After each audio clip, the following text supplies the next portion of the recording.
Welcome, everyone. I'm Kimberly Boschman, and this is the Intentionally Intuitive Podcast. Today, I want to take a look at how there is strength in numbers. So what I mean by that is I want to take some time to move through each of the numbers in numerology and kind of give a highlight reel of how numerology is such a great tool for self-discovery as well as deepening connections, bringing people together and reinforcing the notion that we are a part of a greater community, a greater global community. And numerology can help us to move away from separation and towards connectivity through that self-discovery.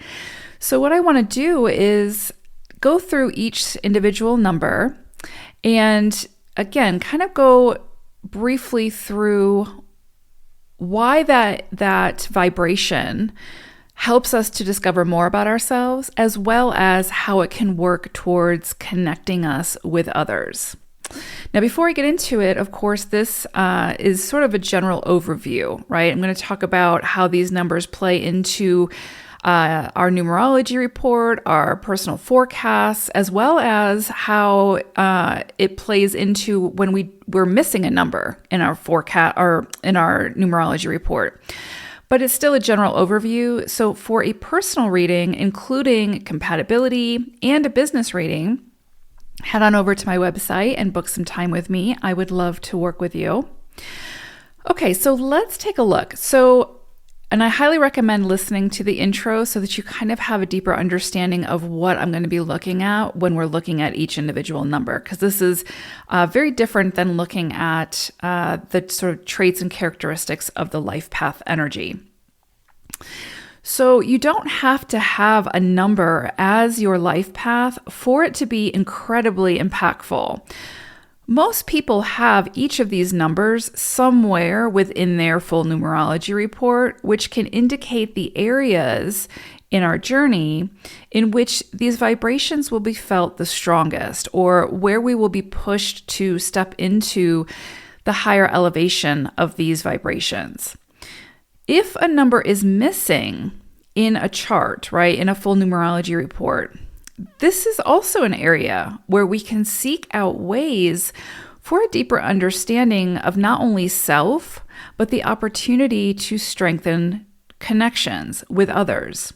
So similar to in astrology, where we can often have what we would call vacant houses, where there's no planets or asteroids or points within those houses or specific notations within those houses. Similar to astrology in that sense, just because we don't have a planet or a specific point within a house does not mean that we're not going to feel that energy and work with it in some way. And the same can be said about your numerology report. If in your full numerology report you have, let's say you don't have any sevens, that doesn't mean that you're not going to be working with the vibration of the seven, because you certainly will through your forecast, through your personal year forecast, your personal month forecast, your diamond report. So you will have access to this vibration and you will be asked to work with it. But also, if something is missing within the numerology report, if a number is missing, we can also take it upon ourselves to investigate that energy and to see how we can work with it in a deeper way. Just because it's not in the numerology report does not mean that it's not significant to us or that we can't sort of embody that energy and make it work for us.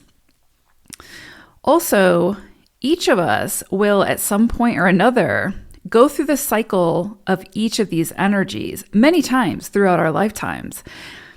So we can gain greater clarity for how to work with them through the roadmaps of the personal year ahead forecast, the diamond forecast, or any sort of forecast that we can tap into with numerology. These tools, such as the full numerology report, the diamond forecast, the year ahead forecast, or any compatibility reports, these are all tools to aim to help catapult us into the highest expression or the highest octave of these vibrations to get the most out of what they have to offer us when it comes to greater self-discovery and deeper connectivity with others. So this is very, regardless of how people view numerology, whether they believe it to be legitimate or not, or whether they just see it as sort of woo, there is a science to this. There is a specific vibration or specific vibrations that sort of come with each number, right? And so when we tap into that, it's amazing what it can teach us, not only about ourselves, but again, our deeper connections with others. And that's a powerful tool. To me, that is about self-empowerment. It's not someone telling us what to do. It's someone sort of explaining the energies so that we can better work with them through our own decisions and choices. So my own work with numerology and my own forecast, my own numerology report has been such a just enormous gift, right? It has just been such a great tool for my own self-discovery, as well as, again, deepening my connections and relationships with others as well. And my work with clients over the years has proven the same. It's just incredible to see how empowering numerology can be. So in a world where the focus seems to keep shifting towards greater individualization and separation, I believe numerology can help us to better understand not only ourselves, but how we can better relate with others, fostering that connectivity and harmony over separation.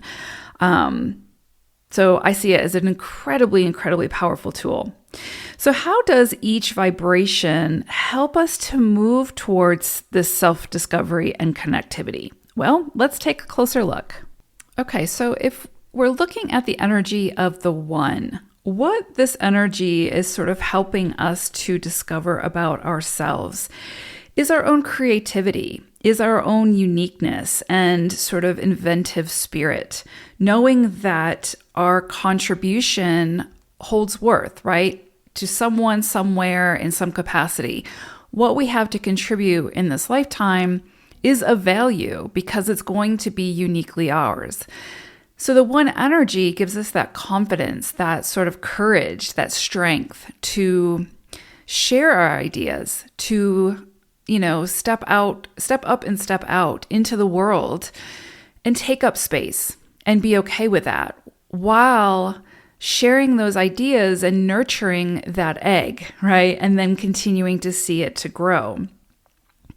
So with this energy, it's kind of giving us permission to just accept our uniqueness, right? What's different from everybody else, because that's one of the beautiful things that we have to contribute, right? Among many things. But that uniqueness, whatever it is that makes us unique, is part of our magic. And so the one energy is helping through the cycles or through placements within our reports, is helping us to really hone in on those big ideas, those, that vision, whatever that may be, to get it out into the world, right? To create it, to make it happen, or to become that presence in some way, because one energy is leadership energy. So it very much wants to assist us in discovering the leader within us, right? Whether that's taking leadership over our own lives, whether that's actually stepping into some kind of leadership role that maybe we didn't feel we were, capable of doing, or whatever the case may be. But this one energy wants us to become effective and powerful leaders within our own lives, right? And to feel that confidence of getting out into the world, whatever it is that we came here to get out into the world. It wants to help to develop our creativity, right? And help us to feel sort of confident within that creativity. Because a lot of times when we're creating something, or when we have a greater vision, it's usually outside the norm or unconventional or a little bit different, right? And that is one energy, but it wants us to pursue that as opposed to disregarding it because it doesn't fit the mold, right? So this energy wants us to sort of discover that side of ourselves, that creative, visionary, take risk kind of energy. And to build that self-confidence without becoming too self-focused, right? Because I'll talk about that in a moment when I talk about how it can fuel connectivity.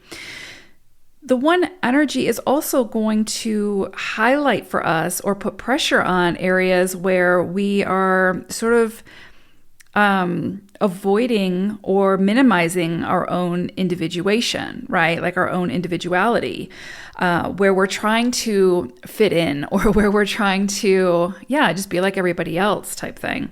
And we certainly didn't come here to do that, because what would be the point of that? And so this energy wants us to just really sink into and lean into the things about ourselves that make us unique, that can contribute to the greater good in a way that is beneficial, can bring new resources, can bring fresh new ideas, potentially unconventional ideas. Because one energy is going to help us through our own self-discovery become more innovative and to master problem solving within our own lives, and therefore not be too easily influenced by the outside world when it comes to taking responsibility for our own actions and what we choose to do on our journey. This is also a very forward-thinking energy. So again, it's going to kind of keep pushing us to think outside the box, to see different perspectives, to see things from a broader scope, right? And to be open about that. And then to get creative with whatever we find through that exploration. But it's very much about not only being yourself and being yourself in this world of many different personalities and many different, ego styles and, all of the above, but it's really also about, that self-discovery of your own individualization and how you can share that in a way that also takes into account other people's perspectives. But not only that, it's really the one energy is one of those energies, especially when it shows up in a cycle, where it's not going to let us off the hook when it comes to responsibility and accountability. With one energy, it's the reminder that the whole world can give you their opinion, their advice, or tell you what to do. If you choose to, and remember, it always comes down to choice. If you choose to take that advice, follow that opinion, or do what you're told in that sense, and it goes against yourself, or even if you feel like it's aligned with yourself, if you take that advice and you get a certain outcome, right? The one energy is saying, this was ultimately your decision, your choice. So therefore, the consequences, good or not so comfortable, are also your responsibility. So what the one energy is saying is, we can't take someone else's advice and then when things don't go the way that we want them to, blame that person, right? We have to not only take responsibility for our actions, but the consequences of those actions. And the one energy will continue to show up to help us to remember that, right? And what that does, moving towards connectivity, is it allows us to see other people's perspectives through their own journey and experiences, right? Any advice that somebody else is giving you or giving us, right, is coming through their own perspective, through their own journey, through what's worked for them. But that doesn't necessarily mean that it's going to have the same results for us. And so what this experience allows us to do is to sort of keep taking that into account, that we can take the advice, but it's not the other person's responsibility, whatever those consequences are, right? If we choose to take that advice, it's our responsibility to see it through to completion and then make adjustments if need be. So not only is the one saying, be confident, follow your visions, be a leader, all of those things, it's saying there's also this keynote of personal responsibility and making sure that we own up to what's ours, we clean up where we need to clean up, We are held accountable. We hold ourselves accountable for our own actions and those consequences of those actions, because nobody can really fix those or adjust those other than ourselves. So the one is going to give us those challenges, give us those experiences to remind us of that. And the more that we place sort of that blame or try to push people away and create separation, you gave me this advice and it didn't work out and it's your fault and now my whole life is ruined type thing, right? That creates separation in connections. Whereas the one is saying, taking somebody else's perspective, using that advice if we choose to, and then moving through whatever consequences show up, can actually strengthen relationships, right? Because we're not placing blame, we're taking accountability, and we're being the leader within our own lives. So the one is a very strong energy when it comes to this. The other piece of this, where it can create strong connections or deepen those connections, is again when it comes to leadership. Anywhere that the one energy shows up, it can be a very sort of dominating energy. It can be very assertive and sort of in your face and sort of very truthful and honest and tells it like it is. That can be a great thing because people know where they stand. People, everybody kind of knows what to expect type thing. However, that can also come across as sort of divisive, right? And so the one energy is saying, you're meant to be a leader in this area, but you're meant to lead alongside of others. So the goal here would be, again, whatever area this energy shows up for you, this is where you're meant to be a leader, not only in your own life, but in some, capacity in the external world. But you're meant to be the leader that people want to work with, right? Not the one who's the dictator and sort of barking out orders, but the leader who's going to be in the middle of everything, getting their hands dirty, doing the work, and leading by example. I mean, that's really what it comes down to with one energy. It's just saying, have the vision, move towards the vision, and work with others to get there, right? Because in any situation, for the most part, we don't get to the top of the mountain alone, right? We have some kind of assistance. And so the one energy is just reminding us of that. And so when we can become and sort of embody that leading alongside of others, then we become, again, the leader that others want to work for or work with, as opposed to the leader where people are like, oh, don't put me under Kim. I don't want to work with her, right? So it's also, our responsibility to make sure under this energy that we're showing up in a way that is open to suggestions and ideas, and not only finding those big solutions, but having the conversations with people to see what they feel is what they need, right? And then taking that into consideration and working towards it. So this is big energy. There's a lot of responsibility that comes with one energy. And it's not just about self, right? It's first recognizing self and everything that we have to contribute, but then understanding that it sort of interplays with everybody else's one energy. Now, with the energy of the two, this energy is all about balance, harmony, seeing different perspectives, right? Like pulling yourself away from a situation, seeing where the disconnect is, and then bringing the connection, right? So this is the two energy is such an incredibly beautiful energy, especially when we're talking about connectivity. Now, for ourselves, when we're looking at sort of how, what we can discover about ourselves when we're in a two cycle or when we have prominent placements of the two, it's going to put pressure on sort of our diplomatic skills, right? Like how we communicate, how we are able to share our ideas. Are we doing that in an aggressive manner where we're getting people's defenses up? Or are we able to really do that as an active listener and then responding in a way that sort of serves the needs of all involved. So it becomes this very sort of mediator type of energy. And it's showing us that we do have that capability.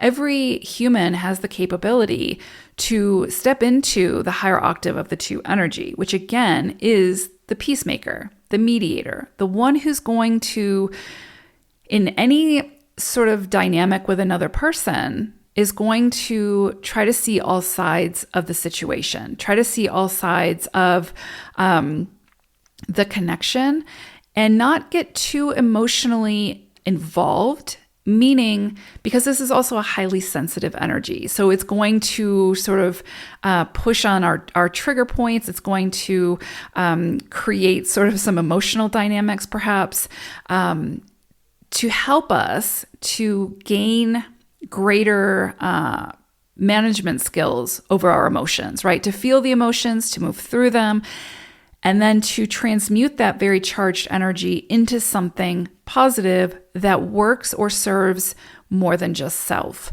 Because the two energy is always going to be taking into consideration others and how others impact our own experience and how we have an impact on others' experiences. So the two energy is not so much, it's more of a receptive energy in a lot of ways. It's more about sitting back, listening, taking it all in, being the observer, seeing what's actually happening. Where is the disconnect and where can the connection be made? So we may face challenges. We may have certain experiences that put us in a situation where we can either embody these skills or not. And if we choose not to, we probably will face, challenging consequences because of that. And so again, the two cycle helps us to step into that sort of active listener, the one who's very relationship harmony driven, that's very highly intuitive and can read a room, right? Can read somebody's energy, not reading somebody's mind, but just the vibe, right? That's coming through. It's a very highly sensitive energy. And so in these cycles or wherever this energy is placed within your chart, you may see that you're being called to really follow your intuition above all else a lot of times. And again, to not become so emotionally immersed in something that you become biased. Because in those areas, you're meant to be unbiased. You're meant to be the observer and the one who brings healing or connectivity or, again, active listening skills. Anything that's sort of serving group dynamics. And so again, wherever this energy shows up, whether it's in your challenges, whether it's in a cycle, whether it's in your life path or expression, there's going to be these keynotes of group dynamics, relating to other people, relating to someone else, whether it's a romantic partnership or a colleague or anything other than just self. So really, there's this energy of and self-discovery component of the ability to be more patient and fair-minded, open-minded, and sort of compassionate with empathy, while also establishing those healthy emotional boundaries. Because again, it could be very easy wherever this two energy falls because usually wherever this falls, it's going to be some kind of dynamic with at least one other person.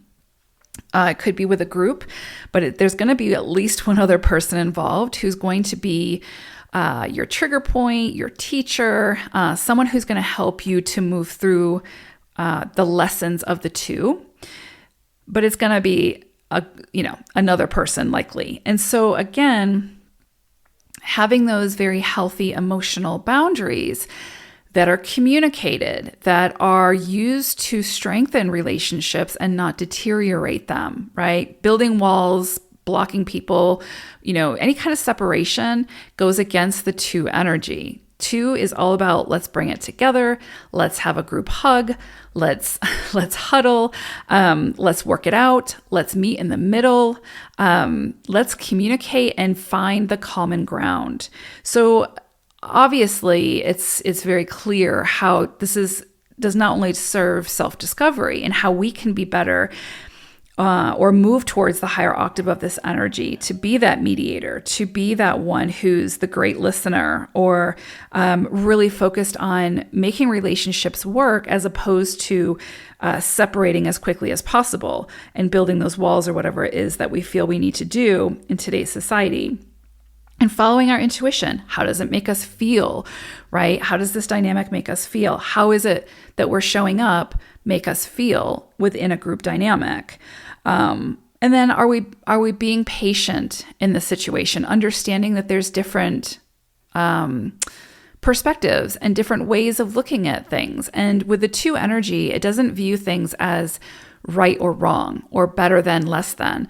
It views everybody sort of as equals and with different experiences, different life views, and again, finding that common ground to come together to do great things. So it's incredibly beautiful when we talk about 2 energy is probably one of the strongest indicators of how best to come together and connect with others. And the more that we can sort of build upon that and bridge those gaps, and create that balance, the more that we are in that higher octave of the 2, and the more that people will feel comfortable in that space and doing the same, right? So it sort of knocks off to the next person and the next person and the next person. So when we can have that self-discovery and create that space within ourselves where we are very accepting of others and their points of view and their experiences and their perspectives, then we'll attract those people who view us the same and give us that same grace. So the 2 energy, again, just incredibly beautiful. It's not an aggressive energy. It's very much about patience, observance, and balance and coming together. So just incredibly beautiful for self-discovery as well as connectivity. Now, the beautiful energy of the 3. So with this, anywhere this shows up in our chart, anytime that we move through a cycle of the 3, it's testing our ability to shine our light, to, share all of our sparkle, and to not minimize who we are. It's also testing our ability to communicate. And that's not necessarily talking about just with the spoken word, right? Our communication through our body language, our communication through our, how we're showing up to connections, how we are, asking for what we need, how we're staying true to ourselves, all of these things. There's oftentimes, wherever the 3 shows up, there's oftentimes some kind of challenge or some kind of roadblock that we have to move through where it would be easier to minimize who we are and not stand in all of our glory. Because this is such a big energy, typically, wherever it shows up, we've got big energy to express. It's a very creative, self-expressive kind of energy. And it can be a lot to handle, right? Not only for the person, wherever that placement is, but for others, right? They don't know how to handle this big energy sometimes because a lot of times, the world wants us to be more refined and more uniform and more predictable. And the 3 energy is very big, very creative. It's got creative life force moving all through it. So wherever you have 3 energy showing up, there's something that wants to be expressed, and it wants to be expressed in a big way. This is a very social energy. So it really has this energy of wanting to network, to collaborate, to share big ideas, and then find ways to make them happen. It's a very sort of childlike type of energy where it sees the world through childlike innocence and it wants to play. And because, creativity is best when it's uninhibited, right? When we can it's messy. It's just, you get in there and you get it, you play. And that's where some of the greatest creativity comes from. And so this 3 energy, because it is the energy of creation, it wants us to play. It wants us to find our joy, and it wants us to dance within that joy. And anywhere that we're trying to minimize that or, again, fit in or be fit the mold, be more uniform, be more predictable, this 3 energy, wherever it shows up in your chart or in a cycle, is really going to put the pressure on to just release that rigidity and, focus on your highly creative self and master in whatever way that you can through your experiences with others, through talking with others to see what they may need, master that sort of your impeccable communication style, whatever that may be, right? Because 3 energy wants us to communicate, because without communication, there's a breakdown, there's separation. You cannot have connectivity without some kind of communication, because otherwise you're trying to read minds, and that sets expectations, and that creates resentment, disappointment, and all those things. And so the 3 is saying, let's have fun. Let's communicate. Let's really listen to other people's ideas and creative visions. And how can we work together? And how can we combine our creativity? And how can we make great things? It's like that 2-year-old that just has so much energy that it wants to just do everything at once. And it's just looking for playmates, people to, play and come up with ideas and create. And that is the 3 energy. And it's beautiful. But again, it's such a big energy that it does go against the norm. And so the 3 energy would say, I am the norm, and let's make this the norm, because so much beauty can come out of it. So when we have 3, in our chart or through a cycle, communication will probably be coming in very strongly. How can we work to better communicate? And by communication, it's not debate. It's not, I'm right, let me prove to you why I'm right. It's, this is my perspective. What's yours? Okay, how can we meet in the middle? And that communication will help to find common ground, to come to meet in the middle, however possible. But that communication through the written, the spoken word, or again, through our body language, how we show up to connections, what kind of energy we're putting out there, our intention, all of those things come into play.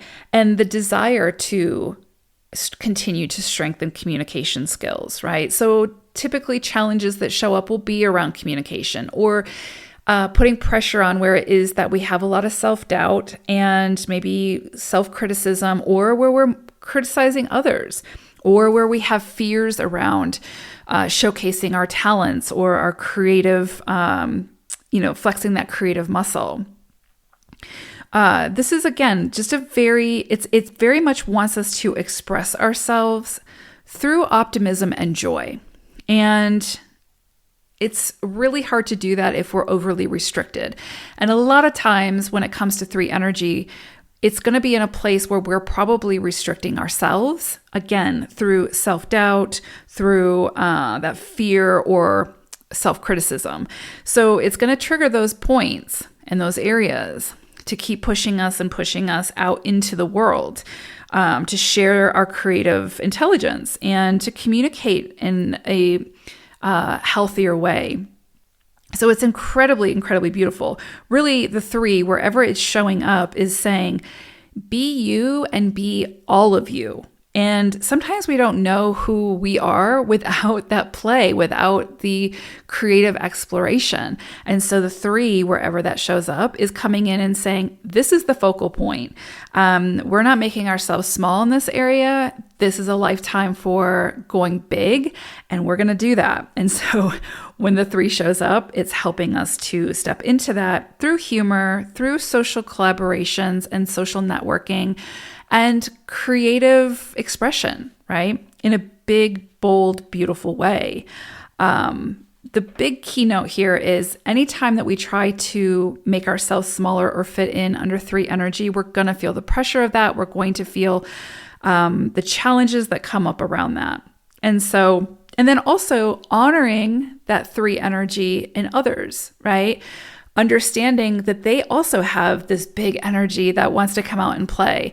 And how can we combine that energy? How can we work together? How can we, just combine our creative life force and come up with something really fun to shine our light while also allowing and giving others the space to shine theirs and encouraging that. So 3 energy is just incredibly beautiful. We do tend to minimize it a lot of times, again, wherever it shows up in the chart. So it can feel uncomfortable because it is going to ask you to be authentically you, whether others understand that or not, and to find your joy in that process. And what does that mean for you? What does that look like? And you really might not know that unless you're open to exploring it. And the 3 is like, let's get the crayons, let's get the coloring books, let's get the canvas and the paints, and let's explore, let's play. So anywhere the 3 shows up, if just expect a lot of pressure in those areas, especially communication. That's a big one. And creativity. So the 3 is beautiful energy, but it can be uncomfortable because it goes against a lot of social norms, right? It's the outlier in a sense. But it's beautiful and it's very, very, very much needed. With the vibration of the 4, the opportunity for self-discovery here really comes around patience, persistence to build a solid foundation that is heart-centered, right? That moves from the heart. A lot of times with 4 energy, it's checkpoint energy. So where we have that in our charts, it's saying, this is going to take time. You're building something that is meant to be a legacy or carry a tremendous amount of wisdom that you are meant to share in some way, or you're building upon a foundation that is meant to be solid. And in order to do that, that takes time, that takes persistence, that takes dedication. So the 4 energy, again, whether it's in a cycle or if it's predominant within our chart, that's the place where there probably isn't going to be a whole lot of instant gratification. And we're going to really have to put our nose to the grindstone, stay committed to whatever this is, and loyal and persistent as long as it still comes from the heart. Like it's still heart-led. The 4th chakra is the heart chakra. 4 energy is incredibly intuitive. It's a very feminine, it's a balance between the masculine and the feminine energy, really.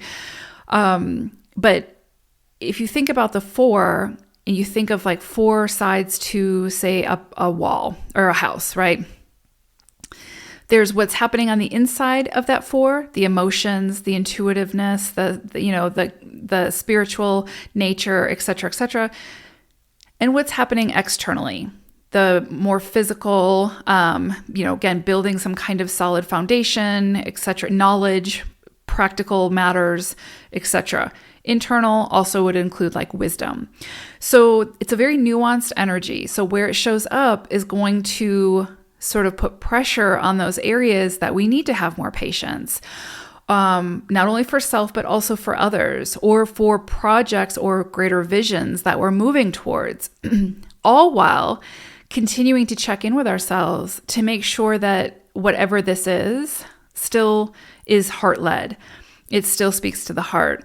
Because a lot of times wherever we have 4 energy, especially if it's a prominent placement within the chart, it's a place where we can almost get too hyper-focused on something or too meticulous or too rigid. And so where we stick with it, come hell or high water, but our heart's no longer in it, and our heart hasn't been in it for 10 years, but now we've invested so much time and energy and et cetera, into whatever this is, that we become sort of hard-headed or stubborn. And we're like, oh no, I'm going to get to the finish line. And really the 4 is saying, that's not what I'm asking you to do here. What I'm asking you to do is to build something solid that will stand the test of time using your wisdom, your intuition, and your heart center.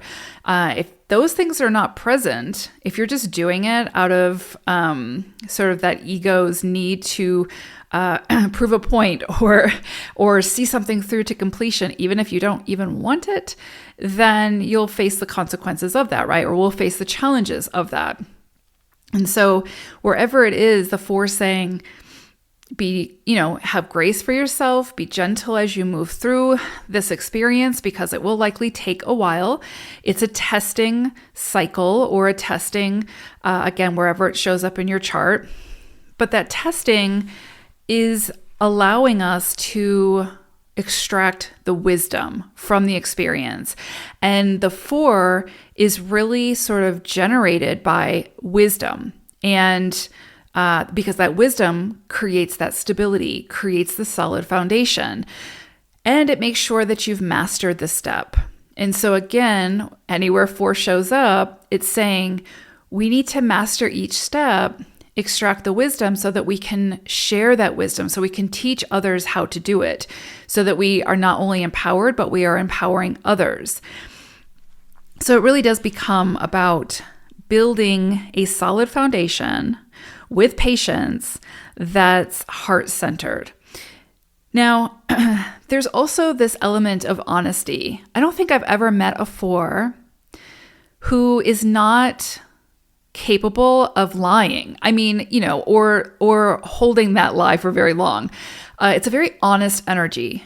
Any 4 that I've met, whether it's that honesty is bubbling up in the surface and it's going to come out at some point, it's just a very honest energy. It's just that got that nature to it, where the 4 is just not able to sustain anything other than integrity and honesty, right? Now, that's not to say if you're a life path 4 that, if there's not times that you've done things that haven't been, had integrity, or that you haven't, lied or whatever. But typically with 4 energy, it's such a solution-focused energy that lying about something or being dishonest just gets in the way, right? And so it is sort of that more practical energy where it's like, let's get the job done and get it done right. And we can't do that unless we're very honest about what needs to happen, right? And so it is a very honest energy. And wherever it shows up in our chart, it's helping us to step into that honesty and be very honest with ourselves about where we're at and where we're headed and that process and what's needed in order to achieve whatever it is that we're trying to achieve. With a 4, where it shows up, and again, this comes back to self-discovery, there's probably going to be some things coming up around family or the home life that need to be worked through, or where, again, we can learn greater things about ourselves step by step through that process. So there is a very strong healing component when it comes to 4 energy, whether it's around the body, whether it's around the emotions, or some kind of trauma or event that may have happened at some point in the journey. But the 4 is going to put pressure on it and continue to bring about challenges until it's worked through, right? Because again, the 4 is interested in a very solid foundation. Anywhere there's cracks, pressure will be put on that for us to clean it up and make sure that it heals strong. Some of the things that can come up, again, for self-evaluation with 4 energy is any self-limiting or self-sabotaging behavior to be worked through. Because again, the 4 can't progress forward towards the solution if it's constantly self-sabotaging itself or limiting itself because it doesn't feel like it can do X, Y, and Z. So you may see, wherever this shows up in your chart, just a greater opportunity to look at yourself and see, where is it that you're sort of creating this self-imposed prison, and how can you sort of break free? What's needed? And then start that journey, start that process. The energy of the 4 is a very solid, steady, methodical, systematic, knowledge-seeking energy. But also, it's a very wise energy. So that's driven by, again, not only wisdom, but intuition. And so again, with this energy, I would say wherever it shows up in your chart, if you're not coming back to your heart center, if you're not following your intuition, then you're missing a big opportunity for that self-realization, for stepping into the higher octave of this energy. Now, when it comes to connectivity and how we can use this energy to strengthen our relationships, is because, again, it's a very loyal, trustworthy, honest, intuitive energy. And so it's going to ask us in our connections to be open to working with others while being very honest about what we need and being very open to what they need, and finding sort of a way to work together so that we can build a solid foundation together. The 4 energy, when it comes to connections, is always going to go straight to the foundation. What's working, what's not working, and what do we need to fix? So again, it's looking to find harmony, balance, connectivity, as opposed to saying, let's tear it all down and move on. Because the 4 really, again, is solution focused. So you may find that wherever this shows up, when it comes to your connections, it's saying, go beyond the surface layer, go beyond any illusions. What's the actual foundation look like? Where are the cracks? And what do you need to do? Where is it that you need to invest in order to fix those cracks, right? To come together, to build a solid foundation with another, regardless of what that relationship is. And how can you use sort of your higher consciousness, your intuition, to be able to be the driving force, right? The heart center. So again, looking for opportunities to come together as opposed to, just tearing it all down. Because usually that's very difficult for a 4 to do because it is such a loyal energy. So it's always going to be sort of looking for what's the solution, what's going to make this stronger. If my heart's still in it, of course. And even if the heart's not in it, when it comes to relationships, this energy is not interested in dismantling connections. It's really interested in building those solid foundations, whether that person is, an active participant in our experience or not. So we can use that and that honesty as well. That's the beautiful thing too about the connection when it comes to 4 energy. It will ask us to be very honest within our connections. If something's working, if something's not working, what we feel needs to happen for that solution to occur, what the other person needs for that to occur, and just trying to come to some kind of agreement while working with others. So it's incredibly beautiful energy, not only for self-discovery and building something with, that can withstand the test of time, but also building those connections. And so I would invite, with any of these energies, and I probably should have said this in the intro, but to not only look at them again and how they can serve us individually and how that we can work with them to do that, but also how we can use them towards our connections. And the 4 is such a great example of this because it's going to find the solution and then, sort of sink its teeth into it and really work towards it from a heart-centered approach. So really, really beautiful, wherever you have this energy, but it is slow. It's a slow-moving process. It's process-driven. So it's going to take time potentially, and patience. That's the big one, patience. So again, I would say wherever you have 4 energy in your chart or in a cycle, just know that it's not going to be quick. It's going to take time. So patience is key with yourself and with others. So beautiful, beautiful energy overall. Now, the energy of the 5 is asking us to find our own personal freedom, right? Our freedom to express ourselves and feel comfortable and confident within that. Very similar in a lot of ways to the 1 energy, but this is a very big energy. So it's very fast moving, very frenetic. And so it's asking us to experience life, with all of our senses to, the depth of our capabilities type thing. So it's incredibly beautiful energy. It's going to help us to, wherever it shows up in our chart, or if we're in a cycle, it's going to come in and it's going to try to spice things up and it's going to try to shake things up so that things don't become too mundane or too rigid or too stuck. And so it's always going to ask us to explore, to keep an open mind, to think unconventionally, to do things a little unconventionally, to step outside of our comfort zone and to do that sort of fearlessly, to face our fears and try to overcome them in a way that even if it's uncomfortable, we can still find our joy throughout that process. Similar to the 3, it is a very joy-filled type of energy. There's also a lot of sort of chaos that can ensue when it comes to 5 energy, because there can be a lot of shifts and transformations that occur.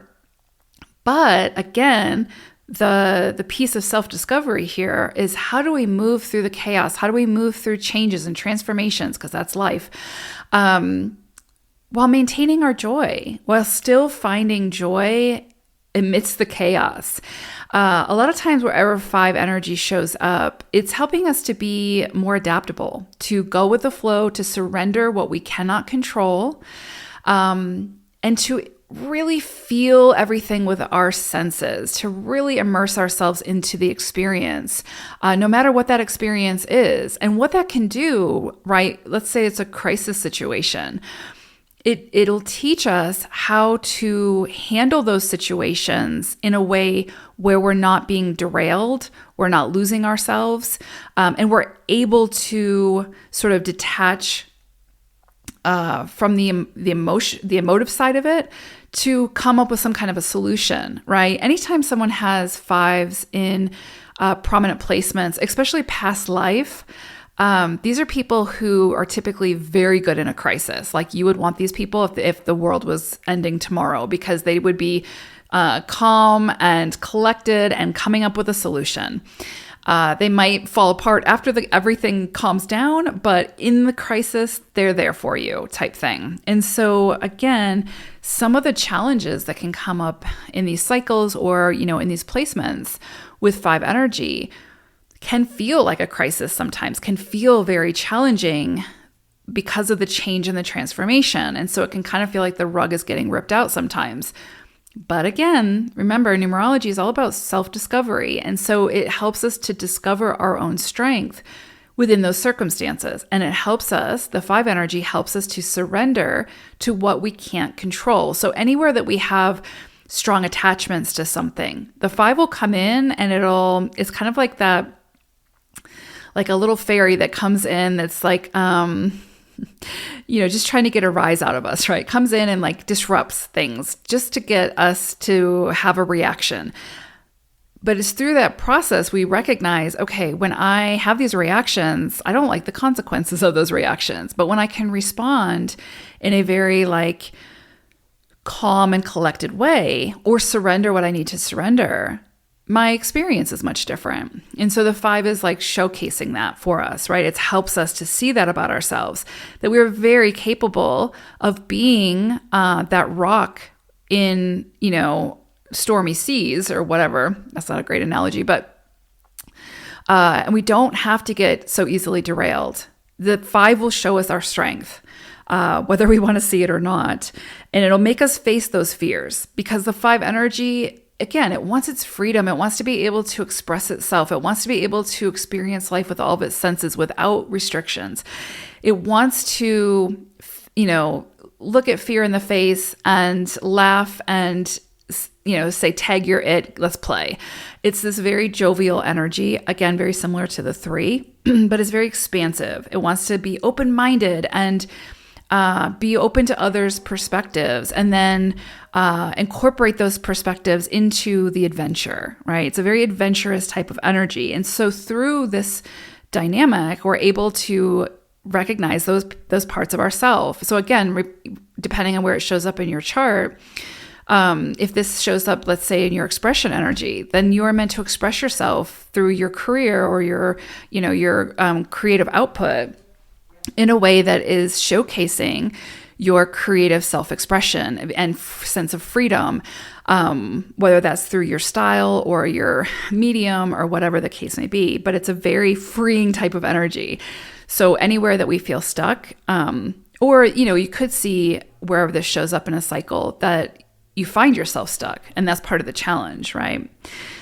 There's also things to overcome that have to do with self-indulgence, living in excess, or addictive tendencies. And so again, if we see ourselves in a 5 cycle, especially, We may see that there's pressure being put on those areas where we're sort of living in an extreme, because the 5 energy can move to the extreme of excess or deprivation. And so the goal is all things in moderation when it comes to the 5 energy and wherever that shows up.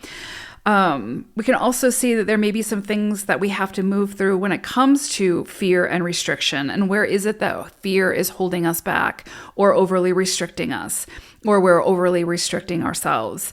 Also, this can be an opportunity for self-discovery when it comes to where we're lacking focus or where we're lacking initiative, or where it is that we tend to procrastinate, right? So with the 5s, because it is such a big energy, can sometimes bring about this feeling of being scattered, right? And not being able to focus your energy in one direction. And so part of the challenge or the discovery comes through finding ways to do that, right? Finding ways to overcome procrastination, to focus your energy more in a way that's more productive or beneficial, okay? The 5 is going to help us to be more progressive in our thoughts and our actions. And so, like I said, 5 energy thinks outside the box. It often does things differently. It's often very open-minded, very much wants to hear other people's perspectives and then play with that and see what you can come up with together type thing. It can be a very independent sort of energy, but it's not closed off to other people's experiences. And it's sort of that open-mindedness and that unconventionality that really helps us to connect with others in a way where we do approach the connection with open-mindedness, that we're not trying to control the situation or be too rigid in our thinking so that we separate. So it may be that, other people's value systems are different. Their morals are different. The way that they live their life is different. And of course that's going to be the case, on a planet of billions of people. And so the 5 comes in and says, where is it that our belief system or our thought processes are creating divide or separation, as opposed to seeing these different perspectives as golden nuggets and combining them and coming up with something freeing for all involved. So it really is just it's a very change oriented type of energy for sure. And it's going to disrupt the way that it needs to shake things up. But it's also, again, just a very open, freeing type of energy that sort of welcomes everyone with an open arm or open arms to be a part of the movement, right? And to bring your colors and I'll bring my colors and let's create something beautiful. So for the self-discovery aspect and then the connectivity aspect, 5 energy is very similar to I would say Aquarius type of energy. There's other astrological energies that would tie into 5 energy, but really it's that sort of being unconventional and being open to other people being unconventional. And then, seeing it as an opportunity for a new adventure as opposed to needing to restrict or be overly restrictive. And one last note that I would say is the 5 energy does not have space for judgment, all right? Again, because this is very freeing energy. It's not going to put that expectation on someone else to be in a box, right? It's going to want to, it's going to want to be free, and it's going to want everyone to be free with their expression and their creativity and who they are and all of that. It sees the beauty within that. And that in itself is just incredibly, helps us to move towards a deeper connection with people. Now, with the beautiful energy of the 6, anywhere that we have this within our chart or a forecast, there's an emphasis on the vibration of love. 6 energy is the vibration of love. And so it's a beautifying energy. So wherever it touches, it wants to beautify that space. It wants to open hearts and nurture and give and create a space of comfort. It also has a tendency to have this energy of like service and responsibility, and a sense of community, right? So strengthening community through beautification, through love and harmony, and just creating that space of a nurturing environment, right? So anywhere it shows up, it's going to say, where can we be more nurturing to ourselves as well as to others? Where is it that maybe we need to pay more attention to our obligations when it comes to family and home life? Where is it that maybe we can take a closer look at how we show up to love, how we receive love, our expectations around love? Because really the 6 really embodies this energy of unconditional love, right? So wherever the 6 shows up in our chart, it's going to say, where is it that we have put conditions on love or expectations on love? And by love, I'm talking about like divine love, which is like, runs through the entire universe and all these things, right? It's high vibration, one of the highest levels of consciousness, one of the highest vibrations. And so that's unconditional love. The conditional love that, we humans like to play in the realm of, the 6 energy is going to put pressure on wherever it is that we have high expectations or conditions around love. It's going to bring that to light through challenges, through experiences with other people that test us in how we will continue to show up for love, even during difficult times, right? So, and can we find better ways to do that and to be open? Are we going to close off, create these walls and barriers in these situations that the other person was not able to meet the expectation or wasn't able to meet our conditions?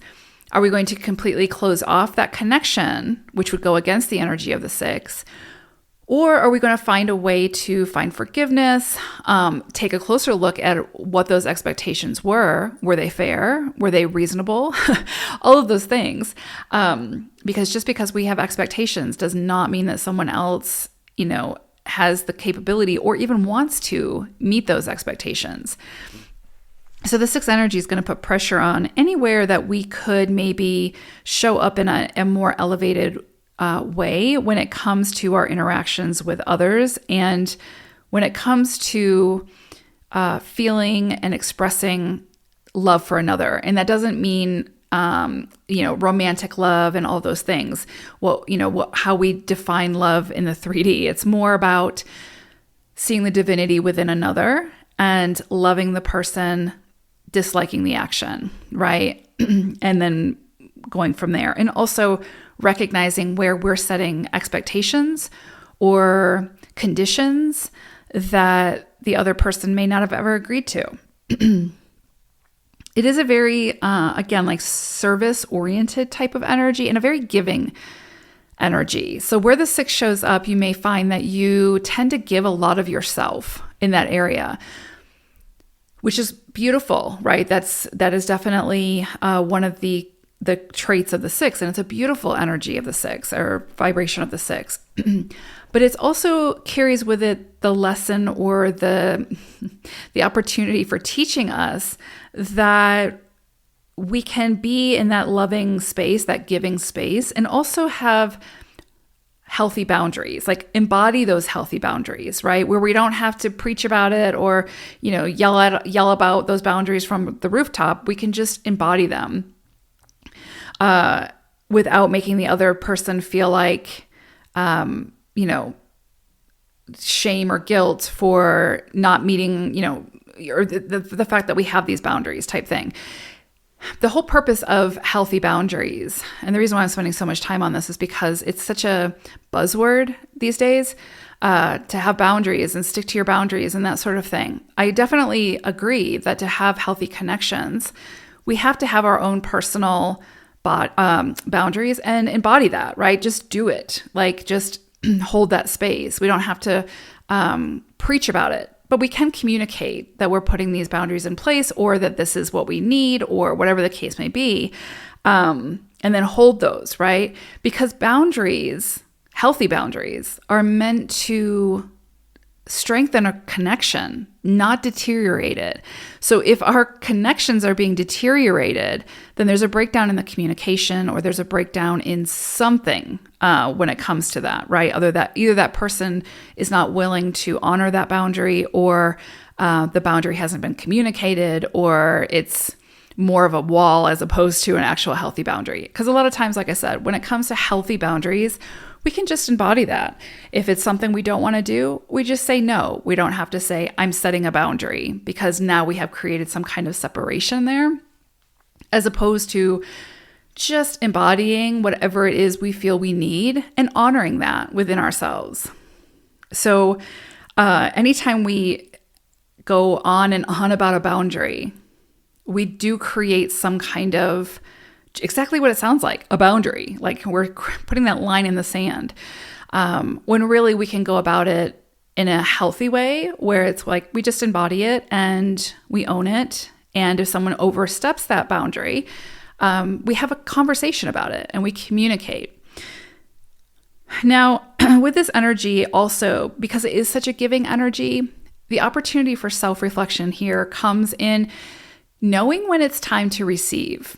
So especially I would say wherever, if you have strong 6 placements, one of the tests that you'll probably face in that area is knowing when to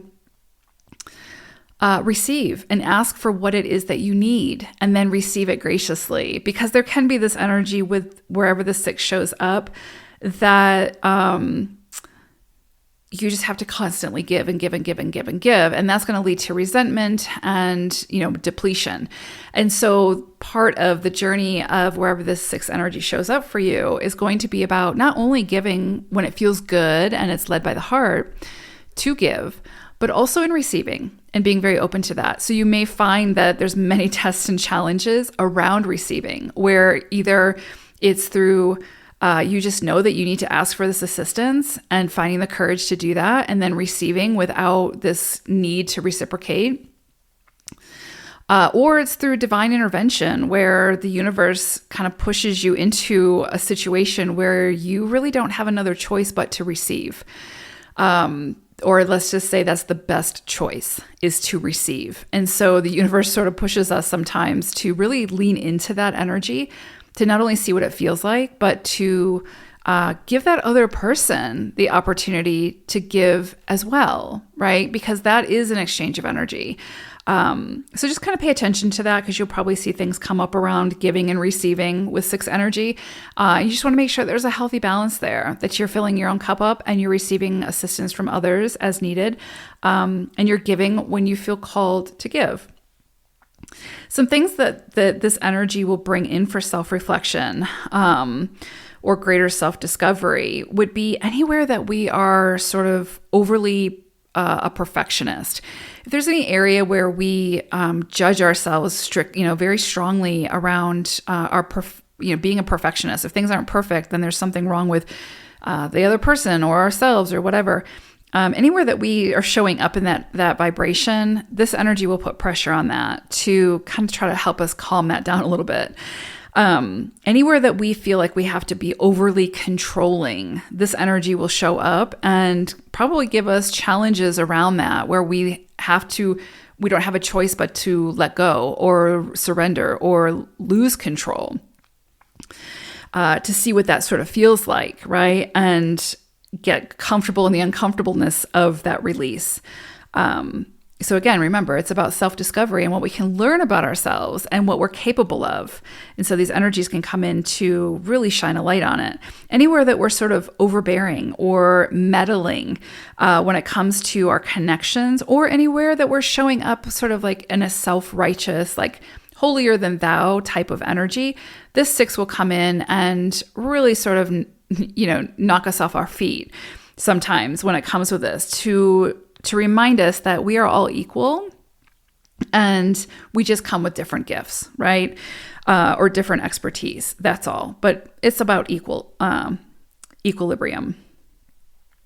Also with 6 energy, again, and especially I would say that it's anywhere that's tied to love or those deeper connections, but not even the deeper connections. I'm talking about your interaction with like anybody, or our interaction with anybody, anywhere that we have overly high expectations.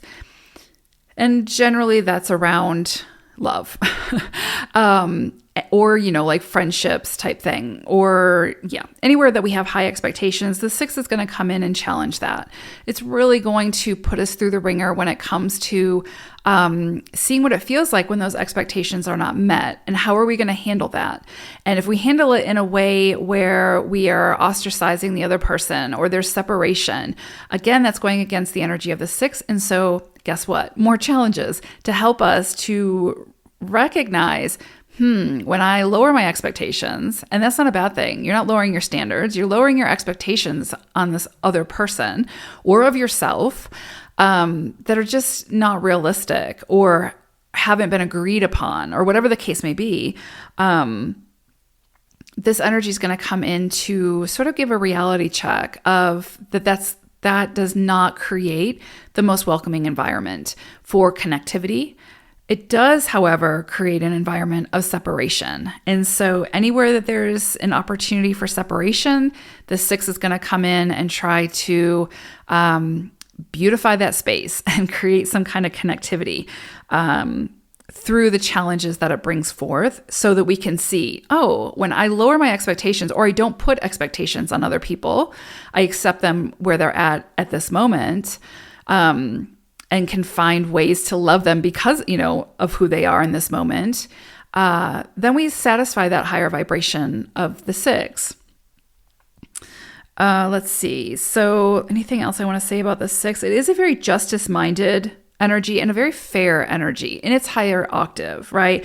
So again, this is not an energy that's highly judgmental, or again, is going to put or is going to ostracize someone or exclude someone. This is an energy that wants, everybody to be, in a group hug type thing, and feeling nurtured. And did you eat enough? And are you, comfortable? And et cetera, et cetera, et cetera. It's going to bring beauty to a space, and it's going to help us to not only recognize our own beauty, but the beauty that we have to contribute to our connections and the people that we meet. So it's incredibly, incredibly beautiful energy. And it is the vibration of love. 6 energy gets, 6s just get a bad rap, but it's one of the highest vibrations of energy, right? So when we have a cycle, or when we have this in a prominent placement, it's really saying amp up the love, genuine love, not the lip service kind of love, right? Be our best expression of ourselves that we can feel good about, and foster and nurture those connections, regardless of who it's with, as opposed to trying to control or have high expectations or be overly domineering when it comes to those connections and create separation. So incredibly beautiful vibration. So anywhere you have the 6 energy, you're meant to really bring the love and bring the beauty, and see how you can not only see that within yourself, but see that within others as well. Okay, on to the 7. Now, no energy does self-exploration quite like the 7. I mean, it's pretty much the epitome of self-discovery and self-exploration. It really is sort of the alchemist when it comes to mind, spirit, body, alchemy, and really learning about all sides of oneself. So it really is just such an incredibly beautiful energy. So wherever this shows up, wherever this energy of the 7 shows up for you, whether it's in your report or in a cycle, this is definitely going to be a period for self-reflection and diving deep, taking that deep dive into your own psyche, right? Like what's going on internally? Where is there potentially a disconnect, body, mind, spirit? Where's the things feel out of balance? Or where are you open for discovery to figure something out new about yourself in those areas, right? Because that's a lot of times when new insights and new gifts can come in when we take that opportunity for solitude and really just sitting with self to get to know oneself better. Now, with this energy and where it shows up, this is definitely There's obviously two main sides to the seven, right? There's the very physical, in the body experience, but then there's also the very like ethereal, dreamscape, mystical side of the, very spiritual side of the seven. And so when you're going through a seven cycle or you have it in prominent placements, this is really about not neglecting one side or the other of yourself. It really is about that alchemy and not sort of shunning one side as, worse than the other, but really getting to know all sides of self and recognizing that the same is true for others. Like others are also, have this very nuanced energy, obviously, that they're working with. And, as humans, we are very nuanced. Now, some of the key themes with the seven energy that might come up for self-discovery are around trust and openness, like being very trusting, not only of self, but of others and of the universe, the unseen, right? And sometimes when we're in this seven cycle, things can be thrown at us that we're like, I cannot even wrap my head around this. This makes no sense. And it's sort of, ineffable. Like we can't put words to it. It's just undescribable or indescribable. And so we just have to trust. We have to trust that what's coming in is for a higher, purpose, for our higher good, and move with it and see where it takes us and what can we learn from the experience. Same thing with trusting others, especially when we have strong seven energy that we're moving through. The experiences can come in that sort of test our trust. So we may be having experiences with other people that betray our trust. And then how do we get back to a space of trusting others until they give us reasons not to? So we may see that surface. And instead of seeing it as, okay, well, this person, misused me or misused my trust, I don't trust anybody now.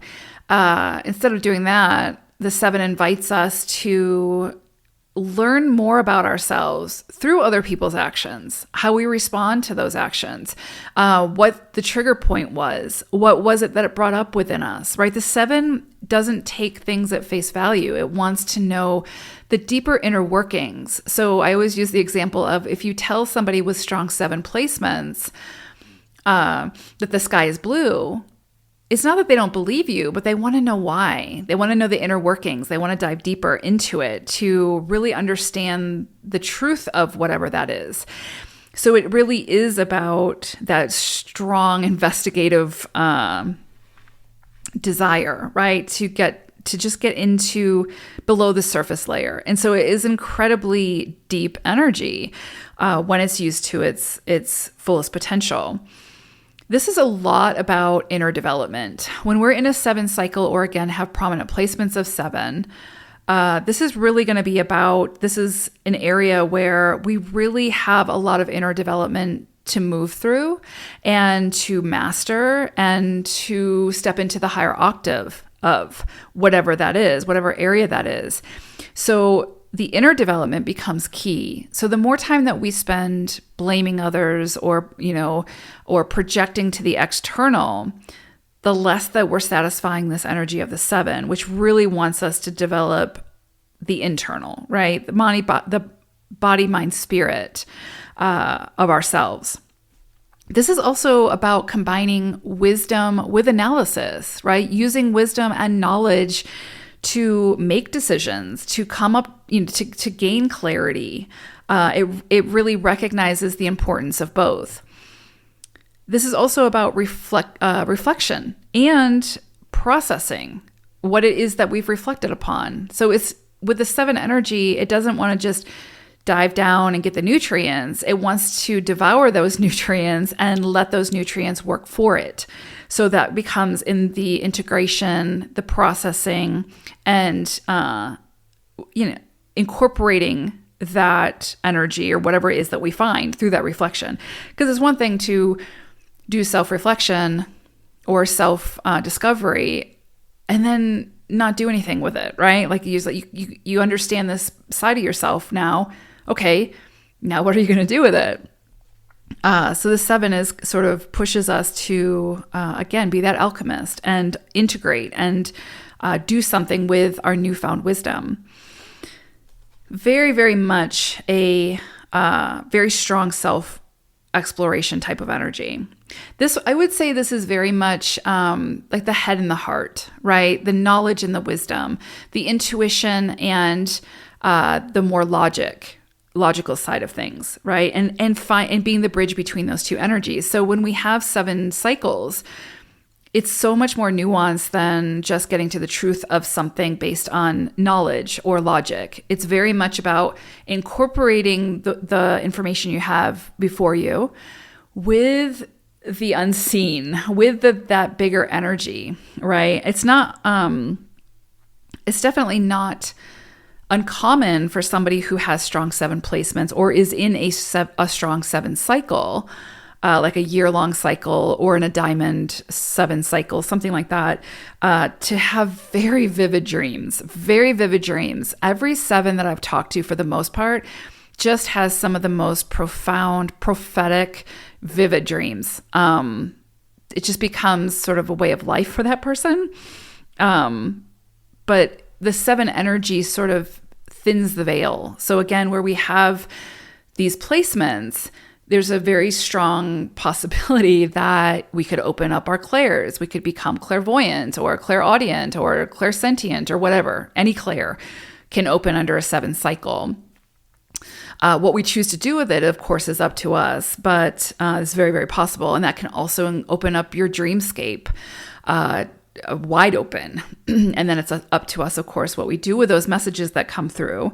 But it can be a very beautiful experience when it comes to sort of opening that channel to the other realms, to our spirituality, to our higher consciousness, and then incorporating that in something very practical, physical, whatever the case may be. Not necessarily for money or for a career or something like that. That's not necessary.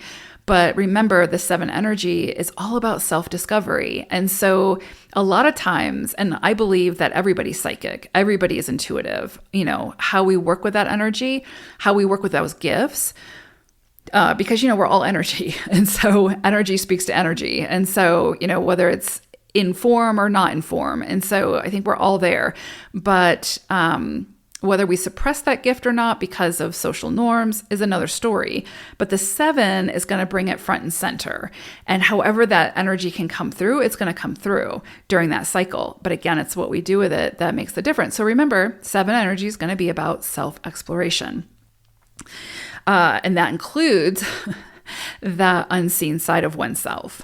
So again, pressure points for this energy would be around trust, vulnerability, emotional expression, like how we express our emotions. Are we being reactive or responsive? Are we channeling that charged energy in a way that is creating connectivity or creating separation? And so the 7 is going to say, let's figure this out so that we can do this in a way that we're using this charged energy in a way that's productive as opposed to destructive. This can also be a very mental type of energy, meaning the mind. And so it's not uncommon for wherever you have 7 placements, for that to be an area that you really get stuck in the mind a lot, overthinking or overly critical or over analyzing situations or things. And so then, of course, the journey is in figuring out how to calm the mind or, listen to it, but then also see it for what it is, right? Like what it's trying to show you, as opposed to like listening to the fears or the stories that it creates. And of course, when it comes to connectivity, even though this is such a deeply internal journey when it comes to 7 energy, what's beautiful about this is the elements associated with the 7 energy tie into connectivity so beautifully when it comes to connections with others, right? So one of the key components being trust, right? Like trusting self, trusting others, and trusting the universe. And being able to come back to a space of trust, even when we have reason to have mistrust, right? Or lack of trust. So it becomes really, really beautiful in that area. And it gives us an opportunity to work on that, as opposed to sort of cutting somebody off because they've done something to lose your trust. Finding ways to, okay, how can we still find common ground here? And what does that look like, right? And the 7 is great at that, even though depending on where it shows up in your chart, it may feel uncomfortable and it may feel challenging, because, you have to get to that point, right? And that's what the 7 energy is helping us to do. And also vulnerability and emotions. That's the other key too, right? Because it is a highly sensitive energy. Remember, it's very psychic. It's very connected to energy. And so it's going to feel emotions, and it's going to feel emotions really, really strongly in whatever area we find it, whether it's a cycle or in a prominent placement. And so it becomes, how do we work with these emotions? How do we harness that energy and make it work for us as opposed to against us? And how do we channel that energy to bring harmony and connectivity as opposed to separation? So, and how do we be vulnerable when it would be much easier to put up a wall, right? Or to be more aloof? And be emotionally disconnected as opposed to emotionally connected with another. So there is a lot that comes in around emotions and trust and vulnerability, and also working with another to see below the surface layer. So incredibly nuanced. There's a lot of faith and trust that comes with this energy wherever it shows up. There's going to be probably a lot of situations where you have to surrender to something bigger than self and just trust that it's working in your favor. And sometimes that can be incredibly uncomfortable in these cycles or in these placements. Because remember, there's such a strong physical component with the 7 and the mind. And so it can very easily trip itself up or get in its own way. But yeah, it's such a beautiful, beautiful energy. And if you have a lot of placements of 7, I would say I'd be very surprised if your clairs aren't open and you're, having vivid dreams and all of those things. And I would definitely say for anyone who does have strong placements of 7, dream work is so incredibly beautiful. It really helps you to kind of move through that energy, whether it's to get to the message or whether it's to just work with that energy in a way that feels good for you to kind of move that energy. Highly, highly recommend that, is maybe to find a shaman or a medicine healer, whatever calls to you, whoever calls to you, to do that work, because there's just such a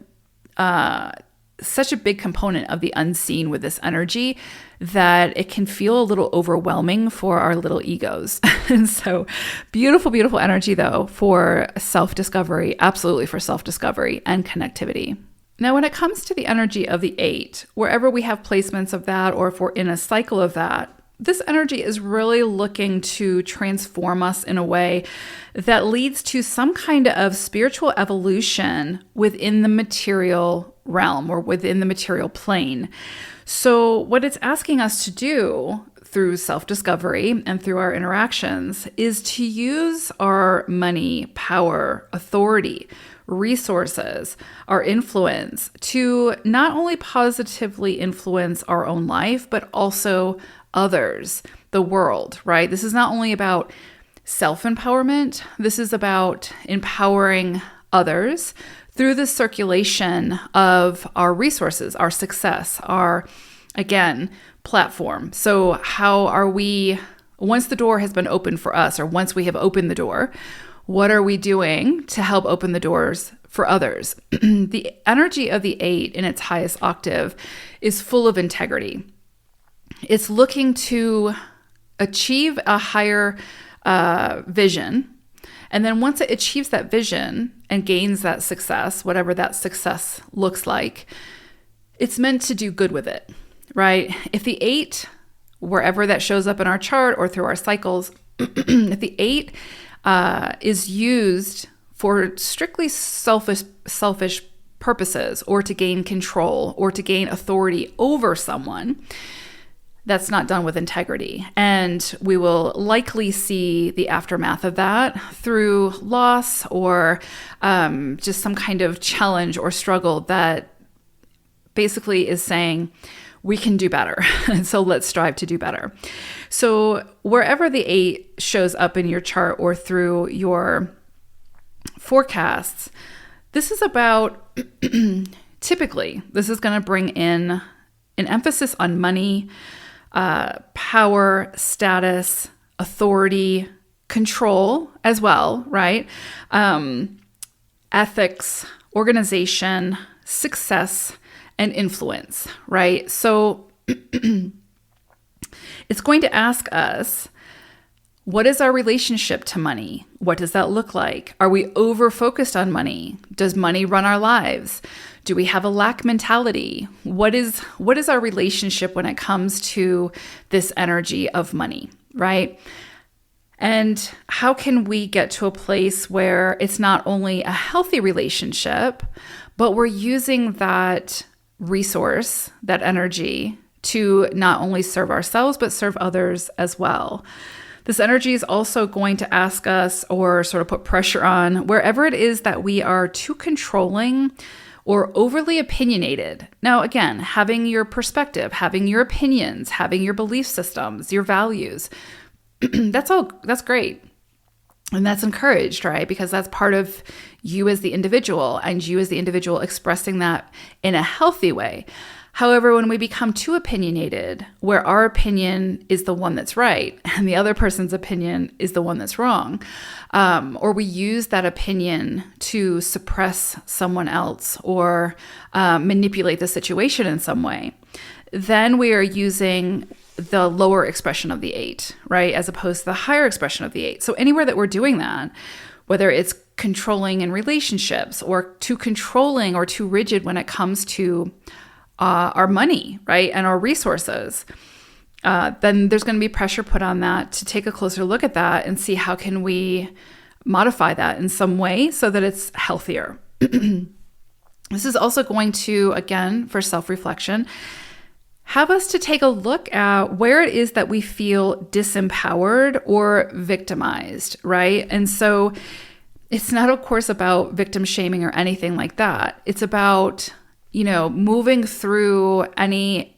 experience where we feel disempowered or victimized and getting our power back, right? And not staying in victim mentality, as in the world is out to get us, nothing good ever happens to me, or somebody actually having power over you or some kind of control. Moving through the appropriate channels to be able to move from that disempowerment or that victimization into a space where you are empowered, where you have gotten your power back. And so wherever the 8 shows up within your chart, it's very possible that you will face power struggles, power dynamics, run-ins with authority that make you feel disempowered, or whatever the case may be, or victimized. And part of that challenge or that experience with this energy is to say, you can overcome this and you can get to a place of empowerment. How are you going to do that? And then it's up to you to move through, again, those appropriate channels to get there.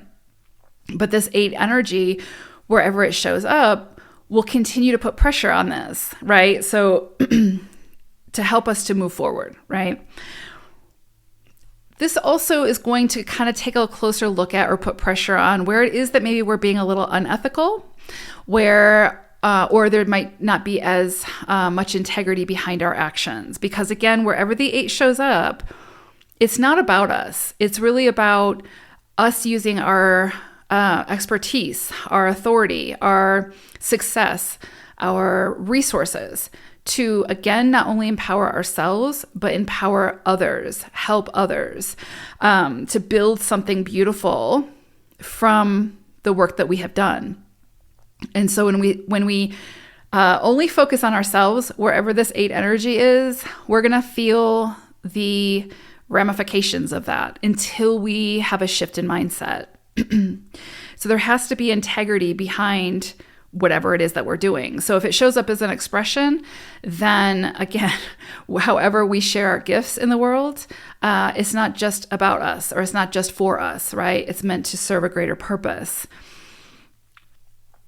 Also, again, it's going to probably put a really strong focus on the very physical elements, right? And our ties to that and our attachments to that.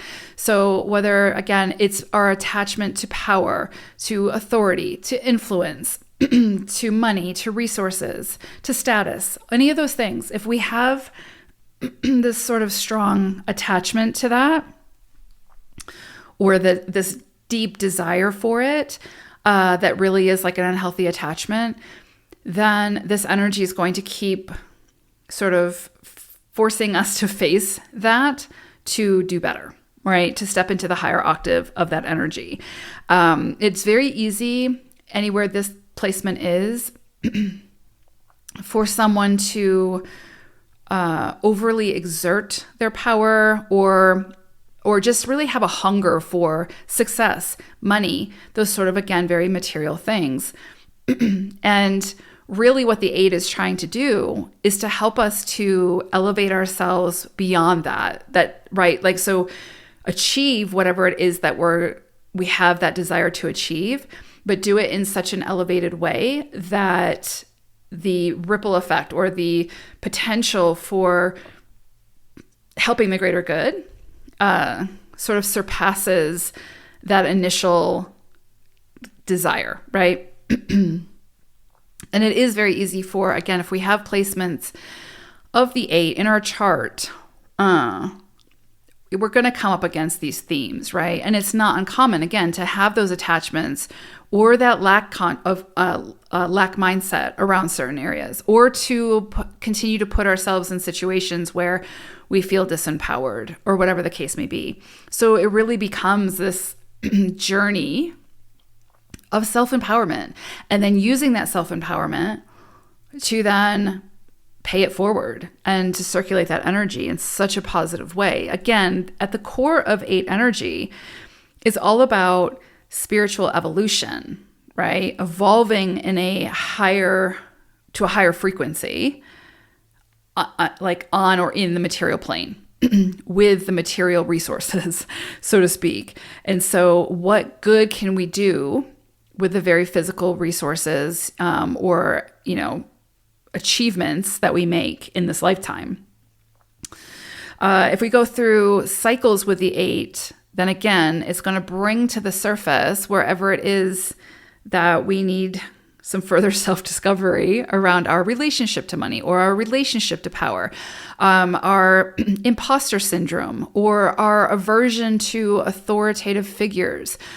Because really, wherever the 8 shows up, we're really meant to be the authority in that area, right? So if it is showing up, I keep using expression as an example, but that's just an easy one. So if it shows up in the expression or destiny energy, right, then we are meant to be an authority in our field, whatever that field may be. We're meant to be the expert, and then we're meant to sort of disseminate that wisdom, that expertise to others, to help them to build successful enterprises, or whatever the case may be. But wherever that 8 shows up, we're meant to be the authority in that area. Now, if it shows up in a cycle, it will likely bring up, again, like power struggles, or opportunities for self-empowerment, or moving beyond victimization, opportunities for working through any of our concerns or attachments, or lack mindset around money, resources, power, whatever the case may be. But all of it is aiming to push us towards the higher octave of the 8, which is full of integrity, and working towards building something in a positive fashion that not only helps self, but helps others as well. So incredibly powerful energy. It can, like I said, bring up a lot of somewhat challenging situations when it comes to those power dynamics. But again, it's showing us our strength. It's meant to show us our strength.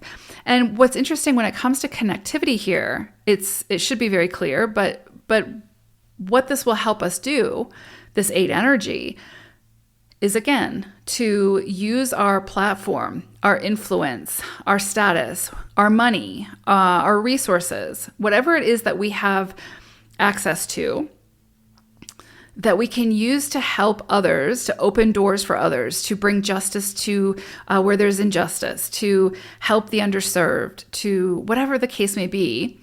That is the connection. That is where this energy moves towards connectivity as opposed to separation.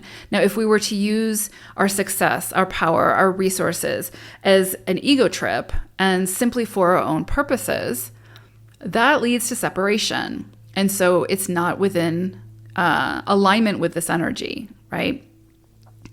So anywhere you have the 8 placement, there's a very strong possibility that you could be highly, highly successful in that area.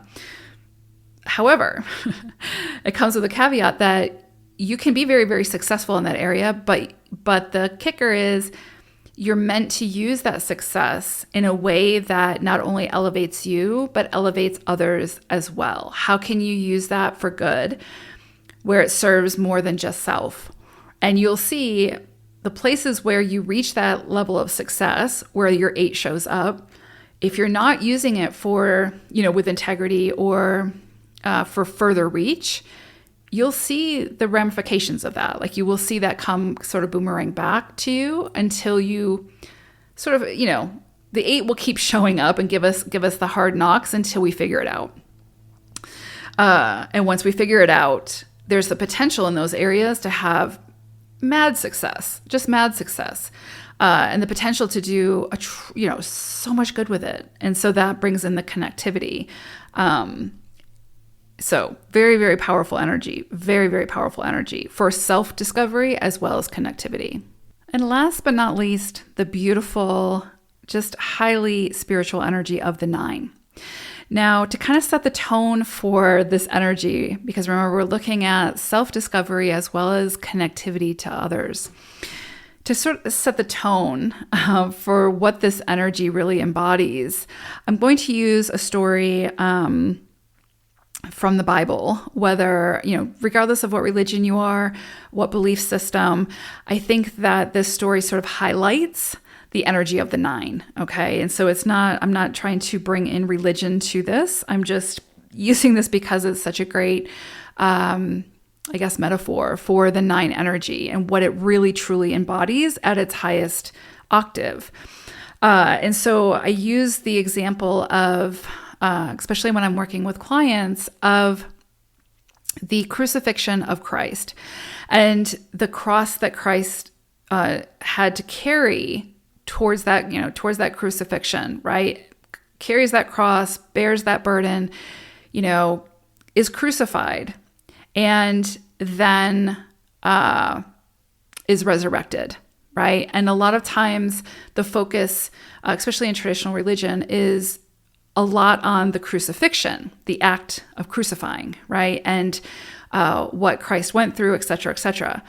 When the energy of the 9 is on the resurrection, that forgiveness and sort of resurrecting from the dead, right? And from what kind of held you back, and breaking free from that burden or that cross. And the forgiveness is really what comes into key with this. And that's why I bring this example in, is because if you look at that storyline, it's talking about everything that Christ went through, and through all of that, like literally being murdered, resurrects and then has forgiveness for that. Right. And so that is the energy of the 9, whether we like it or not. That is the energy of the 9, is this being the bigger person, forgiveness, but true forgiveness, to where you can see the divinity within the other person who committed the atrocity, whatever that may be.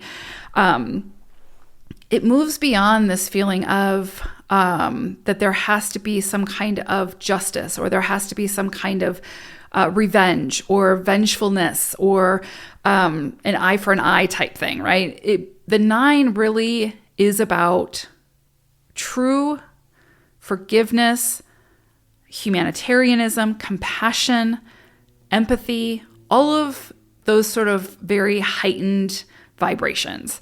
Unconditional love, true unconditional love. And that, people would say, well, we're not meant to be a doormat, and we have every right to seek justice and blah, blah, blah, blah, blah.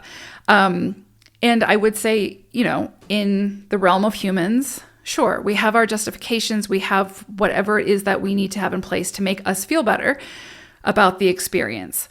However, the vibration of the 9 is saying it's all about forgiveness. It's all about being the bigger person and I wouldn't even say be the bigger person, because with 9 energy, all is equal, right? And so it's just this very, very, very elevated energy. And so when we have it in a placement, it can really be one of the more challenging energies, because life is going to serve up opportunities that sort of challenge your ego and challenge your mindsets, or whatever the case may be, that would normally have you move in the opposite direction, right? Revenge, vengefulness, holding a grudge, whatever. Where the 9 is saying, again, wherever it shows up in your placement, we're looking for spiritual evolution here, like truly spiritual evolution. I wouldn't go as far as to say enlightenment, because, maybe, right? But then you probably wouldn't need to be here anymore. So, but it is such an incredibly elevated energy. And it's the type of elevation where it's like, there's forgiveness, and it's not just the words. We're not just saying, I forgive you. It is the true feeling of forgiveness, where in the back of our head, it's not like, I forgive you, but, right?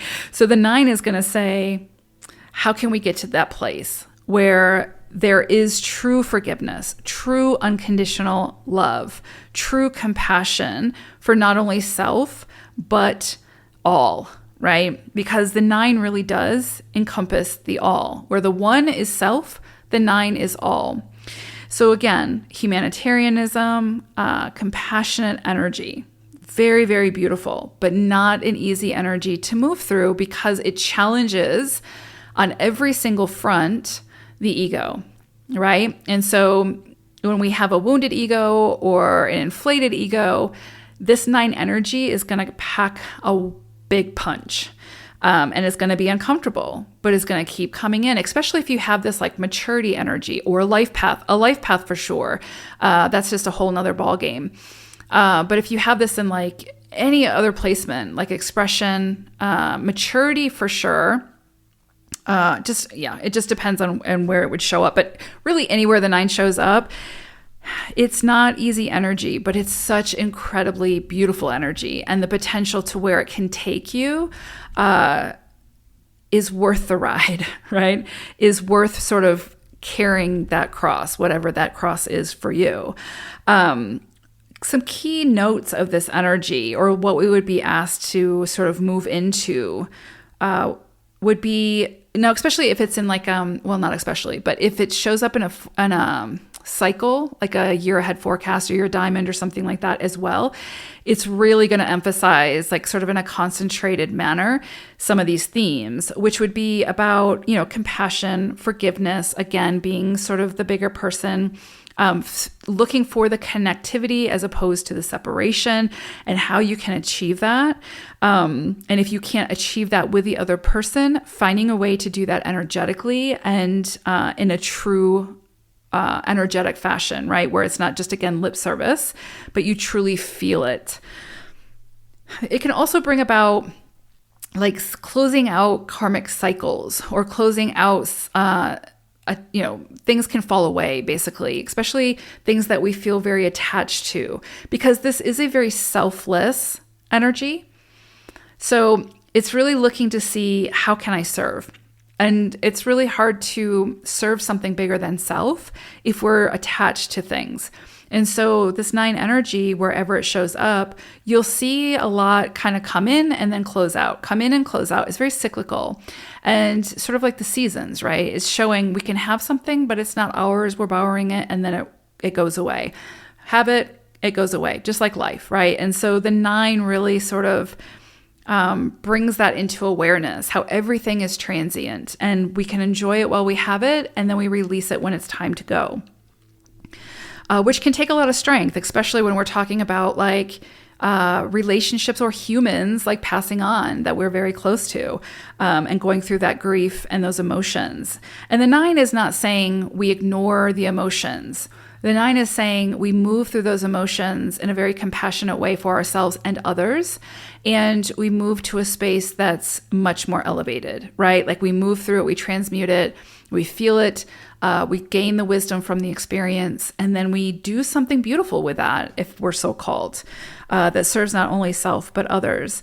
Forgiveness is such a big one here with this 9 energy. So wherever it shows up, it's really going to ask that, I would go as far as to say, whatever act someone takes against you, you can find it in your heart to forgive.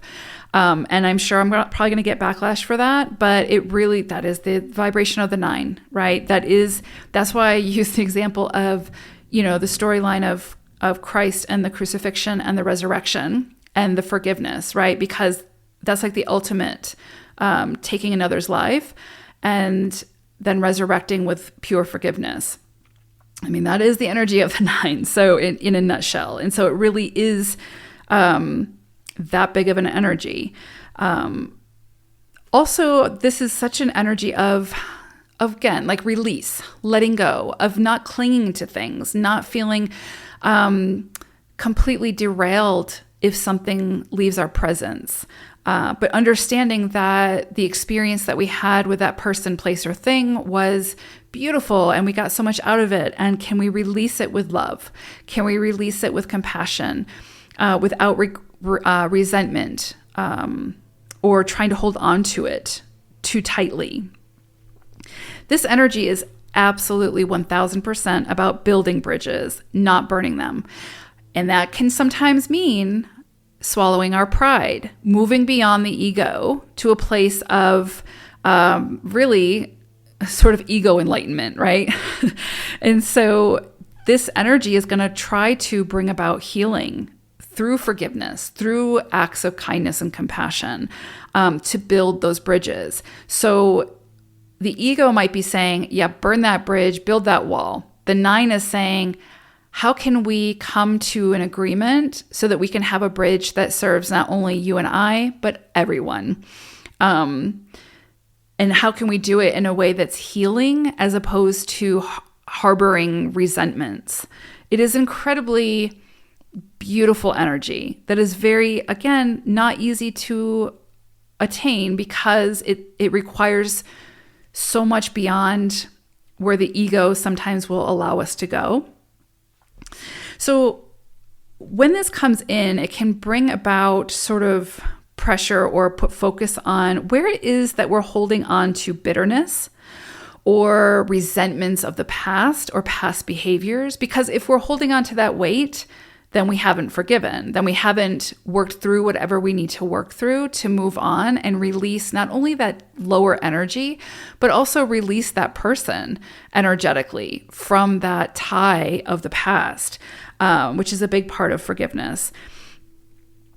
If there's any area where we are sort of emotionally disconnected or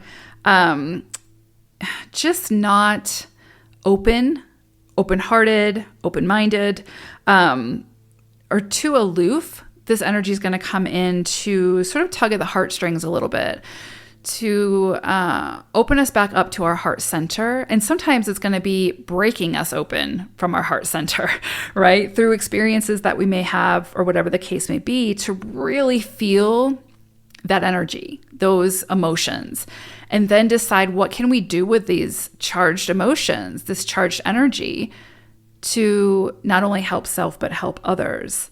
Any area where we are too self-absorbed or too, self-focused or too controlling or trying to be too controlling of a situation, to hold on to something, to control the environment or the outcome.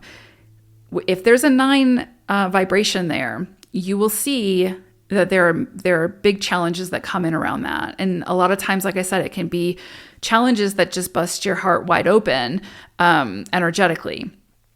But they're not always the easiest experiences to move through. And that's why I say 9 energy can be very challenging to move through. It's beautiful energy. It's incredibly beautiful energy, but it can be very difficult in those experiences because it really does force us to put the ego in the back seat and allow the soul to be in the driver's seat, 100%. And not kill off the ego, right? I feel like we need the ego. Why would we have been born without it or with it if we didn't need it? But anyway, so this 9 energy is saying, I'm going to give you experiences that help you to heal that wounded ego or to sort of calm that inflated ego and put it in the back seat and let it go for a ride while the soul drives. Let's see. This can also come across because this is also very similar to 6 energy. So it's going to put a focus on where it is that we are overgiving. Because remember, this is humanitarian energy. So where is it that we're so giving in this area that we're depleting ourselves and we're not receiving? We're not open to receiving. We won't sort of accept that help or that support, and that can go to martyrdom. And so that is not the higher octave of the 9. Martyrdom is not like when we have this energy about us that's like, I'm going to save the world. I'm going to do everything for everybody. That's actually very disempowering for others, right? Because we're assuming that they can't save themselves, that they can't, do the work themselves. And so it becomes very disempowering, which is not the energy of the 9. The 9 is saying, let me come in and offer my arm to support you as you start to make your first steps.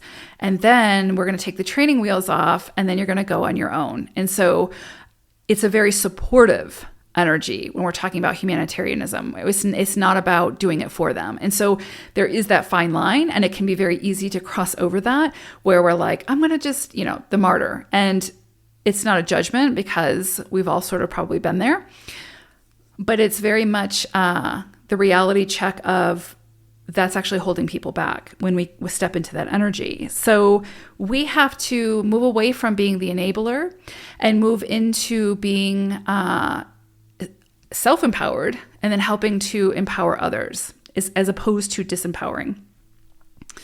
And also knowing when we have to ask for help, knowing when we need to receive help, and then accepting that help and receiving that, because that also gives other people joy.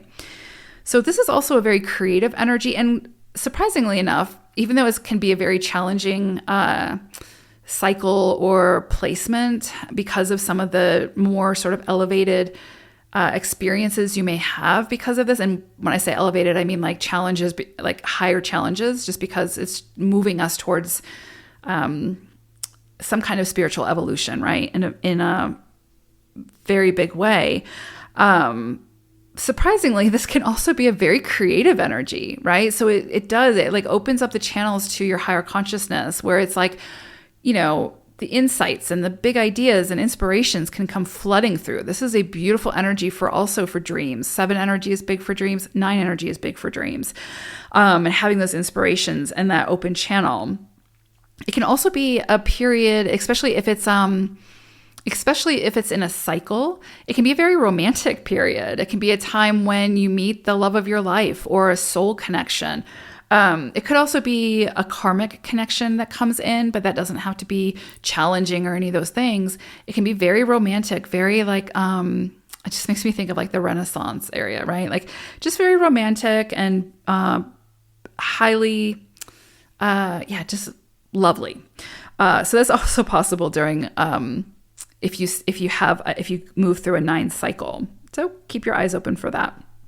It's also an innovative energy because it's so progressively thinking, right? It wants to do things to further help raise the consciousness of humanity. So again, wherever you have a placement within your numerology report that has 9 energy, that is a place where you're meant to be more evolved or evolve, right? Or more progressive in your thinking to help to lift or raise the consciousness of humanity, not through, manipulation or whatever the case may be, obviously, but through your own presence, right? Through your own self-discovery and work, right? So it's a highly intuitive energy, as well as strong integrity, as well as a tremendous amount of wisdom that can come from wherever this placement is. And now if you have this in a birthday placement, not a life path, but a birthday, this means that in a past life, you've mastered this energy. And so you've already stepped into it and mastered it.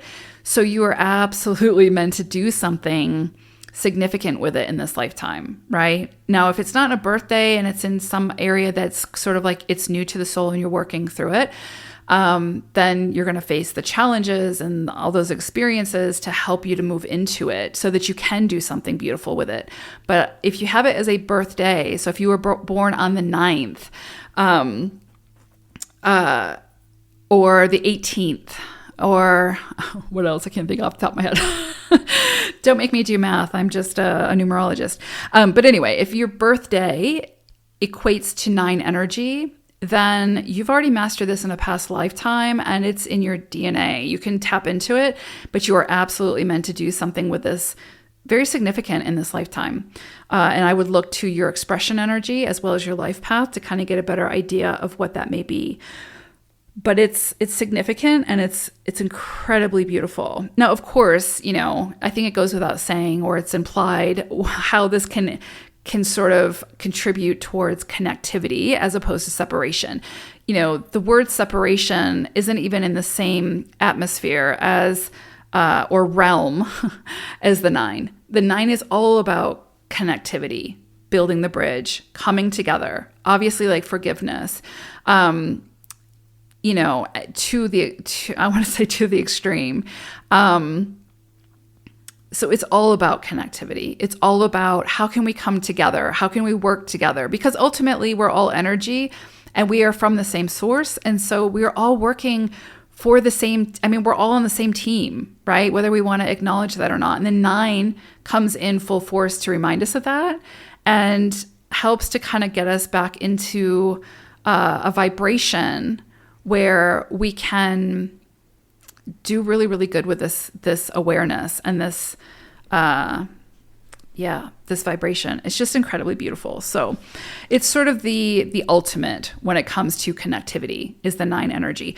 But it's not necessarily easy because it does require us to swallow our pride, move beyond our inflated or wounded ego, really step into a purpose that is bigger than self. And when I say purpose, I don't mean like an end goal. I mean a presence, right? So a presence that is bigger than the ego, which of course, as humans, that's not easy. So, but it's possible. We're fully capable of it. And the reason why I know we're fully capable of it is because it's in the numerology reports. So that means our soul knows that we are capable of stepping into these vibrations, and the 9 is no exception. So I hope this was helpful. Take care, everyone. Bye for now.